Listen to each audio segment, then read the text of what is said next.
атыңыз. Сәлеметсіздер ме жоба қатысушылары? Қостанай облысы әкімдігі білім басқармасының Рудный қаласы білім бөлімінің номері 15-ші орта мектебі пікір бар жобасының қатысушысы Мурзагалиева Жадыра Әсетқызы. 7-ші В сынып оқушысы. Жоба жетекшісі Мұратова Раушан Дүйсенбаевна, математика пәні мұғалімі. Жоба тақырыбы атадан қалған асыл мұра, өрнекті қуу өнері. Рухани жаңғыру бағдарламасы аясында дәстүр және ғұрып жобасы биылғы жылы іске қосылды.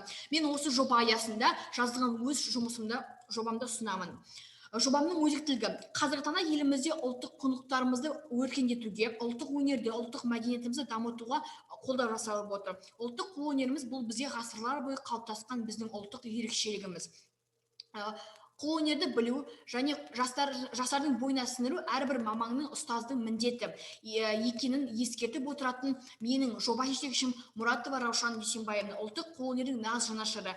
Жетекші математика пәні мұғалімі бола тұра қазақтың ұлттық қолөнерін меңгерген, жастайынан киіз үй жабдықтарын өзі жасаған. Соны көріп мен өзім қызығушылығым артып, сондықтан қолөнеріміздің бірі өрнекті өнерін зерттеп, оның технологиясының қала жағдайына үйренуді жаңғыруды мақсат етіп отырмын. Жетекшімнің өзі қолына жасаған жабдықтары негізгі мақсаты қасиетті қазақ халқының салт дәстүрлері мен ғұрыптарын, халқымыздың ұмытылып бара жатқан мәдени мұрасы, өрнекті қуу өнерін жаңғырту және бұрыннан келе жатқан қолөнер дәстүрлері арқылы заманауи түр бере отырып жастар арасында насихаттау. Міндеттері: бірінші, қазақ халқының күнделікті тұрмысқа қолданып келген өрнекті қуу өнерін білу. Екінші, өрнекті қуу туралы мәліметтер беру. Үшінші, өрнекті қуу технологиясының орындалу жолдарын талдау жасау.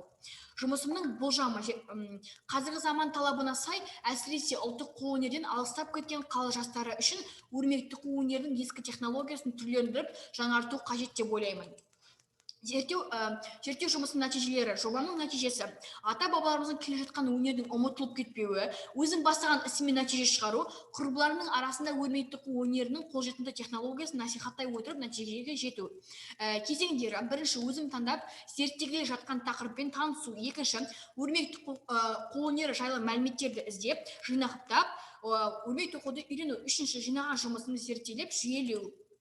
Бұрынғы кезде әжелеріміз өрнекті қуу үшін өздерінің қолындағы 4 түлік малын жүнін пайдаланған. Өрнек құру үшін үйдің алдында үлкен аулада қазықтар қағып, керекті шамадағы жіптерді өрнекті жүгіртіп, үйдің ішінде белгілі бір жерге орнатып, апталап, айлап, қиындығына қарай жылдап та тоқитын болған. Мен осы өрнекті қуу өнері жайлы суреттерді, әжелеріміздің қолынан шыққан түрлі бау басқаларды көріп, өрнекті қуу қызығушылығым оянды. Мен өзімнің жоба жетекшімен бірге көп іздену нәтижесінде өрнекті қуудың тиімді әрі ыңғайлы тәсілін таптым. Кез келген кезде табылатын ағаштан жасалған құрылғыны пайдаландым. Өлшемдерін өзіме ыңғайлы етіп тарсатып, дайын түрлі түсті жіптердің өрнекті жүгіру әдісі бойынша керекті өлшемде алып, тігу құралдарын арқылы бастапқы жұмысымды бастадым.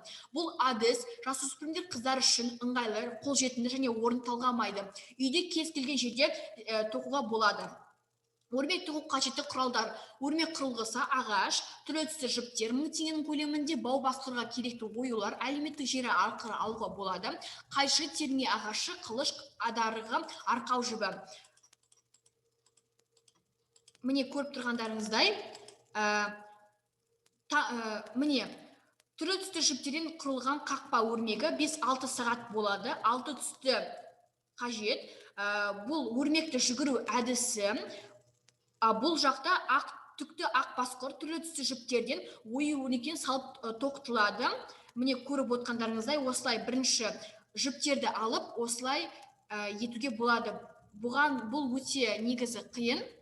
Бұл қақпа өрнегі, бұл ең оңай өрнек. Арқау жіпті өткізіп алған соң, қылышты алып, осылай ете аласыз.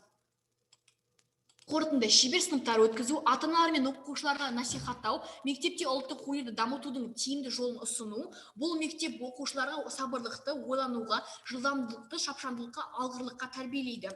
Ұсыныс: бірінші, өрнекті қуудың тиімді технологиясын жастарға үйрету, ата-аналар арасында насихаттау. Екінші, мектепте үйірме ашу, қала деңгейіне оқушыларды тарту. Төртінші, оқушылардың бос уақытын тиімді ұйымдастыру, өрнек құрылғысын насихаттау.